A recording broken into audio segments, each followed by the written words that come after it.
Sandeep Karnik police आयुक्त नाशिक शहर यांनी अंमली पदार्थ विक्री व सेवन करणाऱ्यांविरुद्ध कडक धोरण अवलंबले असून त्याची माहिती काढून त्यांच्यावर कठोर कारवाई करण्याचे आदेश दिले होते। त्या अनुषंगाने प्रशांत बच्छाव पोलीस उपायुक्त गुन्हे शाखा, डॉक्टर सीताराम कोल्हे पोलीस आयुक्त गुन्हे शाखा नाशिक शहर यांनी अंमली पदार्थ विक्री करणाऱ्यांची माहिती काढून करण्याबाबतचे वेळोवेळी गुन्हे शाखेला मार्गदर्शन केले होते।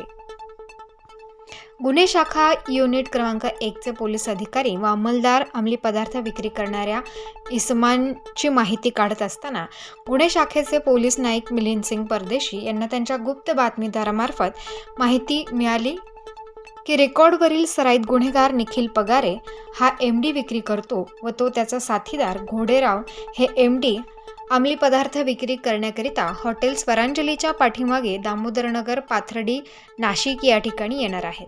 अशी खात्रीशीर माहिती मिळाल्यावरून सदर ठिकाणी कारवाई कामी पोलीस निरीक्षक विजय ढमाळ, पोलीस निरीक्षक हेमंत तोडकर, हेमंत नागरे, पोलीस उपनिरीक्षक चेतन श्रीवंत, पोलीस हवालदार महेश, पोलीस नाईक मिलिंद सिंग परदेशी, पोलीस अंमलदार विलास चारोस्कर, नितीन जगताप, मुक्तार शेख, राजेश राठोड, राहुल पाटील अशांचे पथक तयार करून मिळालेल्या माहितीप्रमाणे सदर ठिकाणी जाऊन सापळा लावून MD विक्री करणारे इसम निखिल पगारे वय वर्षे 29 राहणार पाथर्डी फाटा, तसेच कुनात घाऱ्या संभाजी घोडेराव वय वर्षे 22 राहणार उत्तम नगर अशांना ताब्यात घेऊन त्यांच्याकडून 1 लाख रुपये किमतीची 20 ग्रॅम MD जप्त करण्यात आली असून दोन्ही आरोपींविरुद्ध इंदिरानगर पोलीस ठाणे येथे MDPS कायदा 1985 चे कलम 8 क 22 ब 29 प्रमाणे गुन्हा दाखल करण्यात आला आहे। पुढील तपास अंमली विरोधी पथकाचे सहाय्यक पोलीस निरीक्षक हेमंत फड हे करत आहेत। निखिल बाळू पगारे हा रेकॉर्डवरील सराईत गुन्हेगार असून टिप्पर गँगचा सदस्य असून त्याने त्याचा साथीदार मोहम्मद सय्यद याच्याकडे त्याच्या ताब्यातील पिस्तूल विक्री करण्यासाठी दिले होते।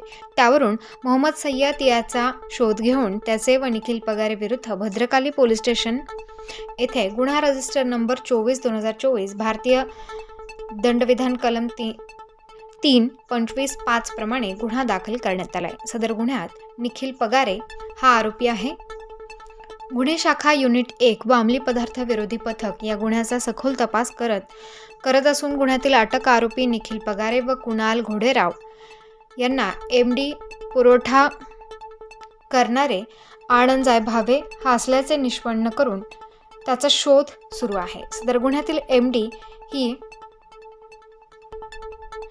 MD विक्री करणाऱ्यांची पाळेमुळे शोधून शेवटपर्यंत जाणार असल्याचे पोलिसांनी म्हटले आहे।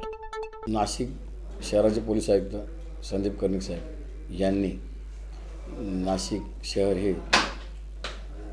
अंमली पदार्थ सेवनमुक्त करण्याचे धोरण अवलंबलेले आहे आणि त्या अनुषंगानेच त्यांनी अंमली पदार्थ विक्री करणारे, सेवन करणारे इसमांवर कडक कारवाई करण्याचे आदेश दिले होते। त्या अनुषंगाने आमच्या गुन्हे शाखेचे सगळे अंमलदार त्याबाबतच्या विक्री करणाऱ्या इसमांच्या विरुद्ध बातमी काढत होते।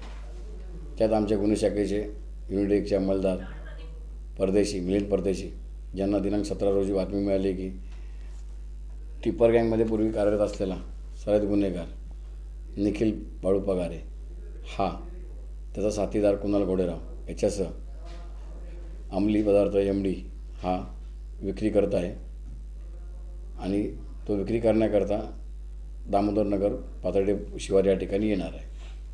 त्या अनुषंगाने आम्ही तात्काळ रितसर कारवाई करून त्यावर सापळा रचून निखिल बाळू पगारे आणि कुणाल घोडेराव या दोघंही इसमांना ताब्यात घेतले। त्यांच्या ताब्यामध्ये आम्हाला 20 ग्रॅम MD पदार्थ अंमली पदार्थ मिळून आला। तो सरासरी अंदाजे 1 लाख रुपये किमतीचा आहे। त्यावर आम्ही या दोन्ही इसमांवर NDPS कायद्याअंतर्गत इंदिरानगर पोलीस स्टेशन येथे गुन्हा दाखल केलेला आहे आणि सदरचा हा MD पदार्थ या गुन्हेगारांनी कुठून आणलेला आहे, काय यांनी याचे आणि कोणाकोणाला विक्री केली आहे ह्याच्या पाळेमुळे खणण्याकरता सदरचा गुन्हा हा आमच्या अंमली पदार्थ विरोधी पथकाकडे तपासाकरता दिलेला आहे।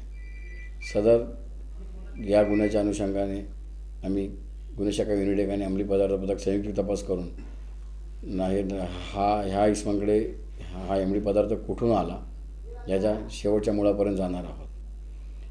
हा जो निखिल वाळू पगारे जो आहे याच्यावर यापूर्वी आम्ही यांनी एक देशी पिस्तूल त्यांनी एक आणले होते आणि ते देशी पिस्तूल आम्ही त्याचा साथीदार मोहम्मद सय्यद याच्याकडे मिळाले होते. तर त्यातही हा पाहिजे आरोपी आहे. आम्ही यालाही त्याच्यामध्ये अटक करणार आहोत. मी याद्वारे हे नाशिककरांना सांगू इच्छितो की नाशिक शहरामध्ये एक छोटे मोठे विक्री करणारे कोणीही जरी अंमली पदार्थ विक्री करणारे सेवन करणारे कोणी असेल तर त्यांच्यावर यापुढे कडक कारवाई केली जाणार आहे. नाशिक हे पूर्णपणे एमडी मुक्त करण्याचे आम्ही धोरण अवलंबिलेले आहे.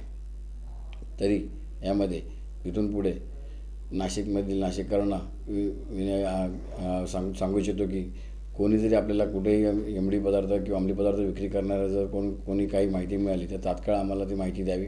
आम्ही त्याच्यावर कडक कारवाई करू.